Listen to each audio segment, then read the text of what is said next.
नमस्ते दोस्तों, welcome back to the Shreyas entertainment box. आप सभी मुझे इंस्टाग्राम और फेसबुक पेज पर भी फॉलो कर सकते हैं। लिंक डिस्क्रिप्शन बॉक्स में अवेलेबल है। आज जिस मूवी के बारे में बात करेंगे वो कंफ्यूजिंग तो है ही, पर काफ़ी लोगों को आज तक समझ नहीं आई। मूवी का नाम है इंसेप्शन, जो एक साई-फाई मूवी है और 2010 में रिलीज़ हुई थी, जिसकी IMDb रेटिंग है 8.8। मूवी को डायरेक्ट किया है क्रिस्टोफर नोलन ने और कहानी के मुख्य कलाकार हैं लियोनार्डो डिकैप्रियो और मूवी में इनका नाम है डॉम कॉब।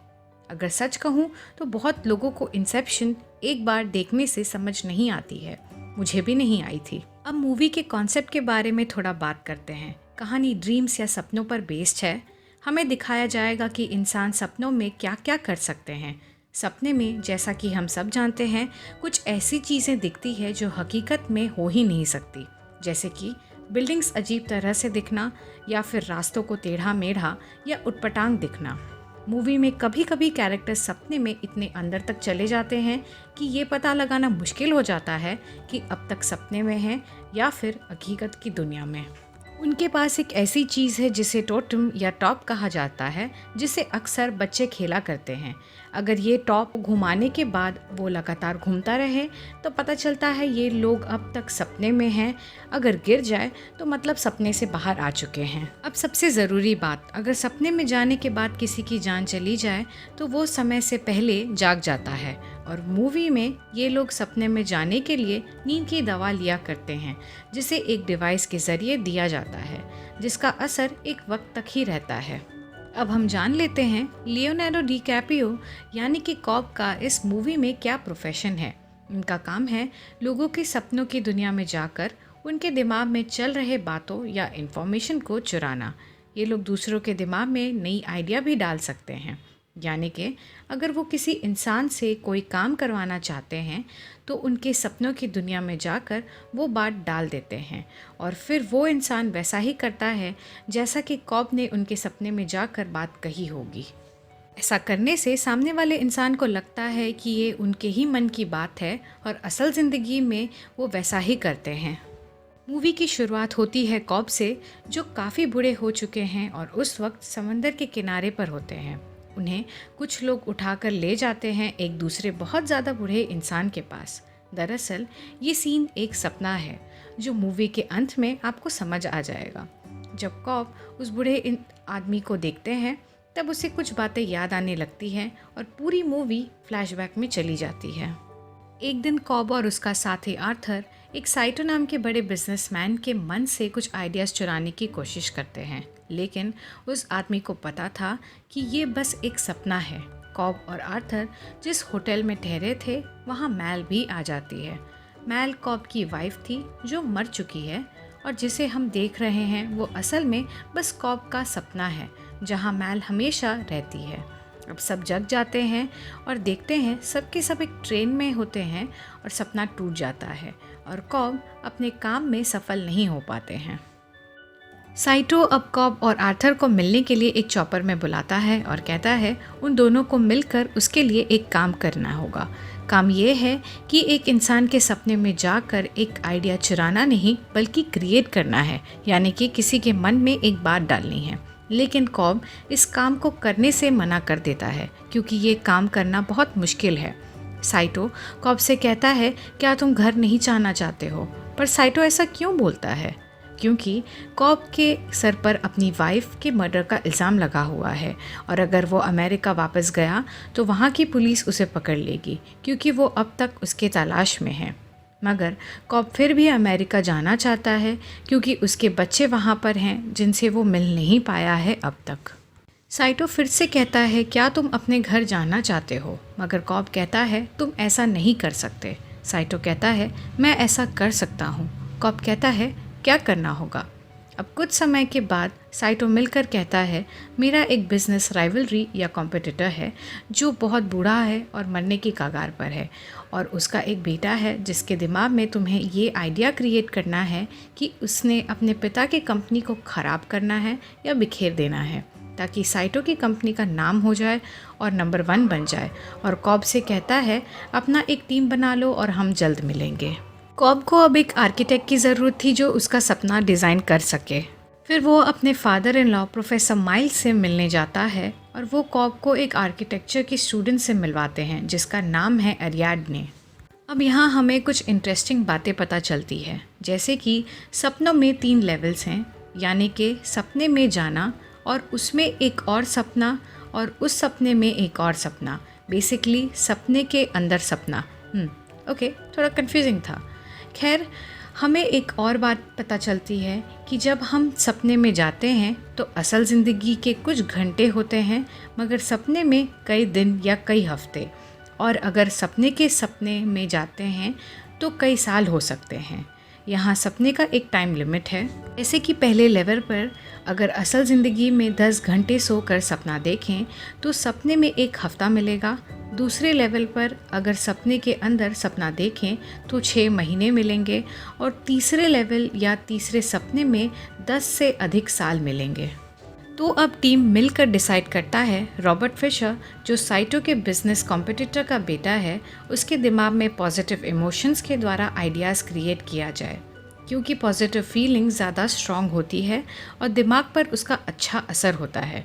फिशर हर 15 दिन में सिडनी से लॉस एंजलिस जाता है, जो फ़्लाइट लगभग 10 घंटे की होती है। पहले लेवल पर फिशर के दिमाग में आइडिया डाला जाएगा कि वो अपने पिता के बनाए हुए रास्ते को फॉलो ना करे। दूसरे लेवल पर सपने में उसे एहसास करवाया जाएगा कि उसे खुद के लिए कुछ करने की ज़रूरत है, और तीसरे लेवल पर उसके दिमाग में ये बात डाली जाएगी कि उसके पिता हमेशा चाहते थे कि फिशर जैसा है हमेशा वैसा ही रहे। टीम का एक मेंबर ईम्स जो बहरूपिया है, फिशर के गॉडफादर या अंकल पीटर ब्राउनिंग का रूप लेना होगा सपने में, इसलिए हकीकत में वो उनसे मिलने जाता है ताकि उनका रहन सहन बोलचाल कॉपी कर सके। रॉबर्ट अपने पिता के सिरहाने में अपने बचपन की तस्वीर रखता है, मगर उसे लगता है उसके पिता ने उस तस्वीर को नोटिस भी नहीं किया होगा, क्योंकि वो उसे जिम्मेदार नहीं समझते थे। रॉबर्ट के पिता मॉरिस की जान चली जाती है और अब फ्लाइट में कॉब अपने पूरे टीम के साथ है और रॉबर्ट भी है, और उसके ड्रिंक में नींद की दवा मिला देता है।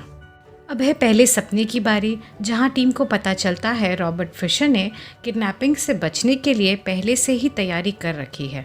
उसके कुछ लोग उन पर फायरिंग करने लगते हैं, जहां साइटो को गोली लग जाती है। पहले लेवल में ही ईम्स पीटर ब्राउनिंग का रूप लेकर रॉबर्ट के सामने जाता है। रॉबर्ट को नहीं पता कि वो सपना देख रहा है।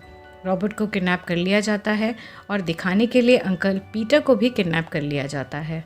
किडनैपर्स रॉबर्ट से उसके पिता के सीक्रेट लॉकर का पिन मांगते हैं। पीटर रॉबर्ट को कहता है लॉकर में दूसरा वसीयत है जिसमें लिखा है अगर रॉबर्ट चाहे तो उसके कंपनी को अलग अलग टुकड़ों में बांट दिया जाएगा। किडनैपर्स रॉबर्ट को ध्यान से सोचकर लॉकर का पासवर्ड बताने को कहते हैं और फिर रॉबर्ट कहता है 528491। रॉबर्ट को किडनैप करके एक वैन में डालते हैं और उसके साथ साथ बाकी टीम मेंबर्स को दोबारा नींद की दवा दी जाती है, बस एक मेंबर को छोड़कर, यूसुफ को, जो वैन चला रहा है। अब ये लोग आर्थर के सपने में आ जाते हैं। पहला सपना यूसुफ का था। कॉब खुद को रॉबर्ट से इंट्रोड्यूस करवाता है और कहता है वो उसके सपनों का हेड ऑफ सिक्योरिटी है। कॉब उसे कहता है तुम सपना देख रहे हो, और उसके दिमाग पर जोर डालने को कहता है कि वो वहाँ कैसे पहुँचा। रॉबर्ट कहता है वो वैन में था, फिर उसे किडनैप किया गया। कॉब रॉबर्ट को पीटर के खिलाफ भड़का देता है, कहता है तुम्हारे अंकल पीटर की नीयत कुछ ठीक नहीं है, और ये था आर्थर का सपना। अब लेवल 3 की बारी है, जो ईम्स का सपना है, और अब सभी एक बर्फीली जगह पर पहुंच जाते हैं जहां एक बिल्डिंग है और वहां पर बहुत सारे सिक्योरिटी गार्ड्स हैं। कॉब रॉबर्ट फिशर से कहता है कि उस बिल्डिंग में तुम्हारे पिता हैं और उनके पास बस 1 घंटा है यहाँ पर, और जैसे उनको एक किक मिलेगा यानी कि झटका लगेगा, वो लोग एक एक करके सारे लेवल्स में सपने से बाहर आने लगेंगे और जाग जाएंगे। अब रॉबर्ट बिल्डिंग के अंदर जाता है जहाँ एक लॉकर है। ये लॉकर एक ऐसी जगह है जहाँ कोई भी इंसान सपने में अपने सीक्रेट्स या इन्फॉर्मेशन को स्टोर कर सकता है। रॉबर्ट अब दरवाजे के काफ़ी करीब है, लेकिन कॉब की वाइफ मैल आकर उसे गोली मार देती है और कॉब मैल को गोली मार देता है। अब यहाँ एक बड़ी गड़बड़ हो जाती है और उनका प्लान फ्लॉप होने के कगार पर आ जाता है, क्योंकि रॉबर्ट अब लिम्बो यानी कि कोमा में चला जाएगा। मगर अरियाडने अपना दिमाग चलाती है और कहती है अब हम भी लिम्बो में जाएंगे, क्योंकि लिम्बो में हमारे पास काफ़ी वक्त होगा और हम वहाँ से रॉबर्ट को वापस ले आएंगे। अब कॉब और अरियाडने आ जाते हैं समंदर के किनारे पर, जहाँ बिल्डिंग्स अपने आप टूटकर गिर रही हैं। कॉब बताता है वो मैल के साथ यहाँ आ चुका है। उन दोनों ने मिलकर इस सपने को बनाया था सिर्फ अपनी यादों के ज़रिए। वहाँ उनके बचपन का घर है, वो घर है जहाँ ये रहते थे, और वो घर भी है जहाँ ये रहना चाहते थे और रहते भी थे, जो ये रियल लाइफ में अफोर्ड नहीं कर सकते थे। कॉब बताता है वो दोनों यहाँ 50 साल बिता चुके हैं। वो दोनों साथ में बूढ़े हुए थे। मैल को वहाँ इतना अच्छा लग रहा था कि वो रियलिटी में वापस जाना ही नहीं चाहती थी, लेकिन कॉब वापस जाना चाहता था। और जब दोनों हकीकत की दुनिया में वापस आए, उसके बावजूद भी मैल को लग रहा था कि वो सपने में ही हैं और इसलिए खुदकुशी करना चाहती थी ताकि असली दुनिया में वापस जा सके। मैल और कॉब अपनी एनिवर्सरी के दिन एक होटल में गए थे। तब मैल खिड़की से बाहर निकलकर बैठी हुई थी और कॉब से कहती है उन दोनों को कूदकर अपनी जान लेनी होगी ताकि वो दोनों असली दुनिया में वापस आ जाए। मैल ये भी कहती है कि उसने अपने लॉयर के पास एक लेटर छोड़ा है जिसमें लिखा है कॉब उसे मारना चाहता है। मैल बिल्डिंग से कूदकर अपनी जान दे देती है, मगर कॉब नहीं, और इसलिए कॉब अमेरिका की पुलिस से छुपते छुपाते घूम रहा है क्योंकि मैल के मर्डर का इल्ज़ाम उस पर लग चुका था। कॉब को पता था रॉबर्ट फिशर मैल के पास ही होगा, इसलिए रॉबर्ट और एरियाडने को बिल्डिंग से कूद जाने को कहता है ताकि उन्हें झटका मिले, और ऐसा करने से रॉबर्ट की लेवल 3 में आँख खुल जाती है।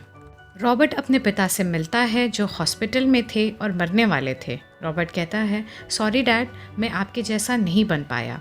उसके पिता बोलते हैं मैं निराश इसलिए नहीं हूँ कि तुम मेरे जैसे नहीं बन पाए, मगर इसलिए हूँ क्योंकि तुमने मेरे जैसे बनने की कोशिश की। और रॉबर्ट के मन में ये बात बैठ जाती है कि वो खुद के लिए कुछ करे। और अब कॉब समंदर के किनारे पर पड़ा हुआ है और उसे कुछ जापानीज़ लोग आकर उठाकर ले जाते हैं, जहाँ पर एक बूढ़ा आदमी बैठा हुआ है जो साइटो ही है। आपको याद होगा ये मूवी का पहला सीन था। साइटो कहता है क्या तुम मुझे मारना चाहते हो? कॉब कहता है नहीं, मैं तुम्हें याद दिलाने आया हूँ तुम्हारी दुनिया असली नहीं है, और साइटो को किए गए वादे को याद दिलाता है। साइटो गन उठा लेता है और अब फाइनली वापस आ जाते हैं रियलिटी वाली दुनिया में। एक एक करके सभी आंखें खोलते हैं, मगर साइटो अब भी कुछ अलग लग रहा था। वो अपना फ़ोन उठाता है क्योंकि साइटो अपने वादे का पक्का है जो कॉब को उसके घर पहुंचाने में मदद करने वाला था।